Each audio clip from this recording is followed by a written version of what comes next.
A Polícia Federal identificou a atuação de milícias dentro do governo Bolsonaro, as milícias digitais. E essa investigação afeta em cheio o coração do governo Bolsonaro porque pega Carlos Bolsonaro, o Carlucci, o filho preferido de Bolsonaro.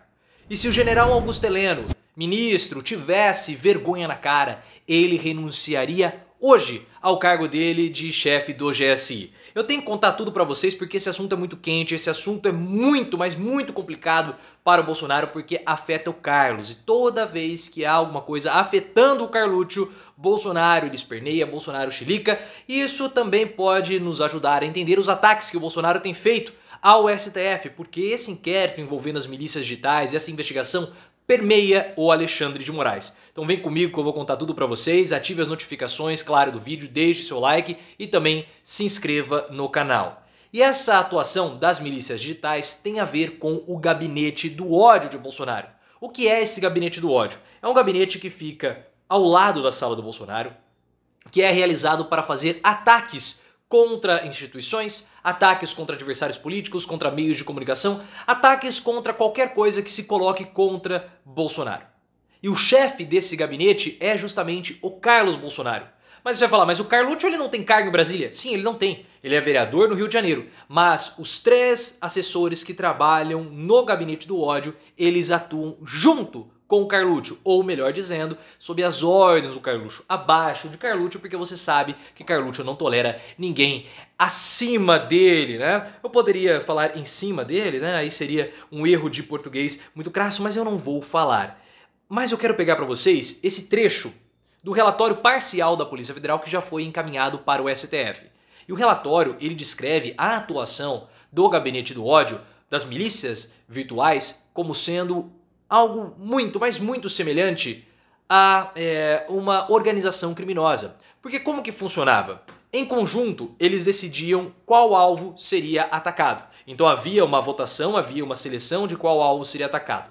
Depois era utilizado, eles discutiam qual seria a mensagem utilizada para o ataque contra esse alvo. Então eles faziam esse compilado de notícias mentirosas, obviamente, de mensagens, de fotos, de imagens, com a notícia que eles queriam imputar naquele alvo que seria o ataque. Depois, eles acabavam disparando todas essas notícias, esse conteúdo em diversos canais. Então eles usavam sites, eles usavam blogs, eles usavam redes sociais, o Telegram, o WhatsApp, o Instagram também, o Twitter, em vários canais. Por que eles faziam em vários canais? Porque quando você é bombardeado em mais de um canal, você tende a aceitar que aquela notícia é uma notícia verdadeira. Poxa, eu vi isso no Telegram. Pô, depois eu vi no WhatsApp. Eu vi essa outra notícia também no Twitter. De modos diferentes, porque eles também faziam isso. A mesma mensagem, ela era transformada, então era uma postagem, era uma foto, era um texto para dar veracidade. E o ataque era contínuo e ininterrupto. E o objetivo, claro, era polarizar, era provocar confusão, era mentir, era denegrir a imagem do alvo. E esse foi o relatório da Polícia Federal. Ou seja, é um ataque sistemático, um ataque orquestrado como se fosse uma organização criminosa, porque de fato é organizado isso, por isso que chama organização. A organização utiliza essa estrutura que eu falei aqui para vocês, estrutura do governo, ou seja, dinheiro público envolvido, para atacar de forma anônima diversas pessoas, antagonistas políticos, ministros do STF, integrantes do próprio governo, dissidentes e etc. Integrantes do governo sofreram com isso, não vamos nos esquecer. Tudo com o objetivo de pavimentar o caminho para o alcance dos objetivos traçados, ganhos ideológicos, políticos e partidários e financeiros. E aí você está falando, pô, mas isso é muito sério. Sim, é sério e tende a piorar. Porque durante toda a pandemia, nós vimos muitas notícias falsas sendo utilizadas. Muitas notícias falsas propagando tratamento sem eficácia comprovada, propagando mentiras sobre o uso de máscaras, propagando mentiras sobre os imunizantes. E quantas pessoas não foram influenciadas por essas mentiras e acabaram morrendo depois? Quantas? Eu vou dar um exemplo para vocês, que é público. Aquela Solange que participou do Big Brother Brasil, salvo me engano, Big Brother 4, o marido dela está entubado por conta da doença, porque ele não quis se vacinar.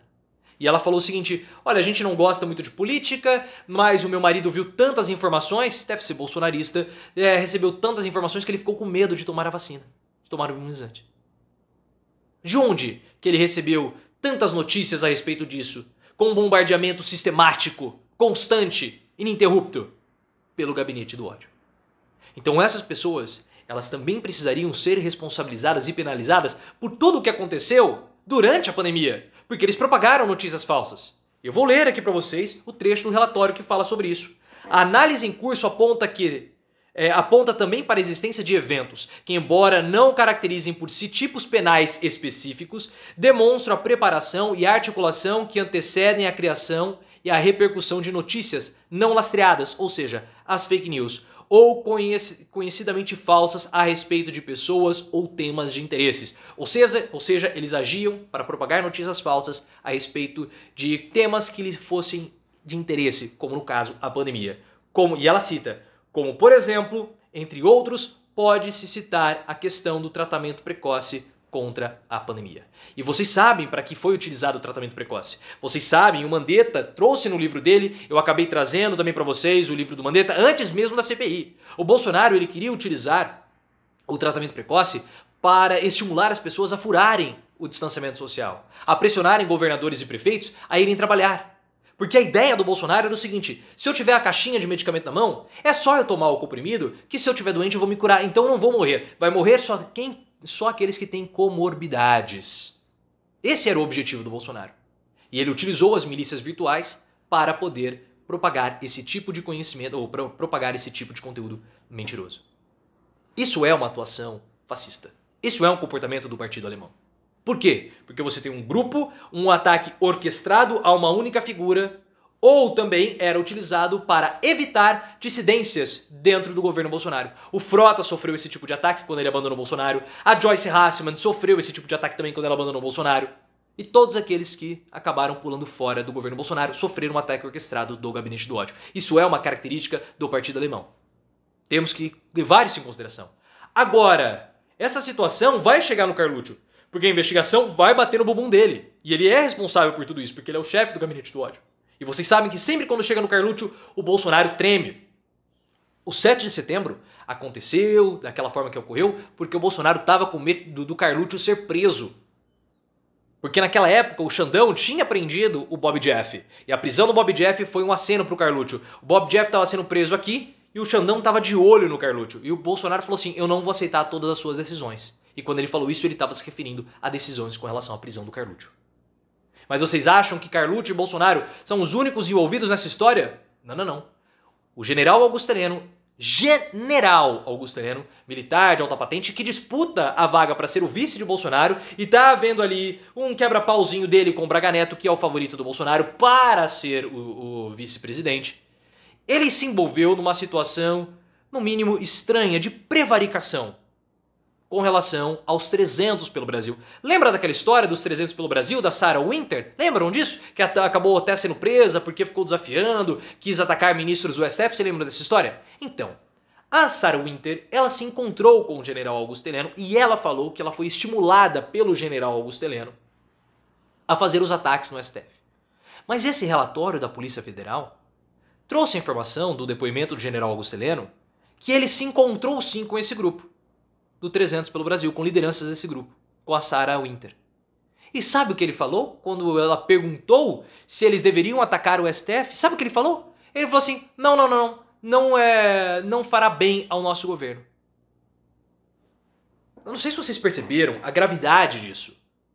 O ministro do governo Bolsonaro soube da articulação de um ataque de um grupo extremista, de um grupo organizado, para atacar uma instituição republicana, para atacar ministros do STF. E sabe-se lá mais o quê? Não aconteceu, mas o que poderia ter acontecido? E o que o ministro Augusto Heleno fez, o general? Absolutamente nada.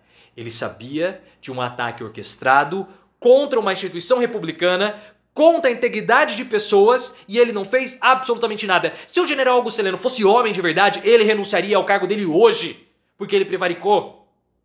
Porque ele deveria ter avisado o STF, mas ele agiu contra o STF, ele agiu contra uma instituição republicana. Mas ele não vai renunciar, porque o Augusto Heleno, ele é um covardão. Ele é um covardão, porque ele deveria renunciar, ele prevaricou.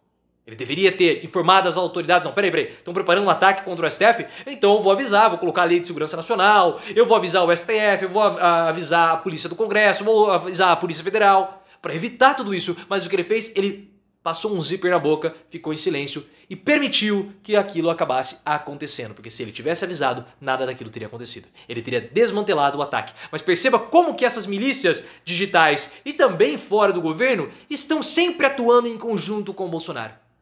Quando não autorizadas, pelo menos o governo dá guarida a elas, como o general Augusto Heleno fez. Essa história está longe de terminar. E o governo Bolsonaro, que está perto do fim, vai ter um fim trágico. Carluccio vai, principalmente. Me siga no Instagram, canal Profiléu, e no Twitter, @ProfiléuOficial.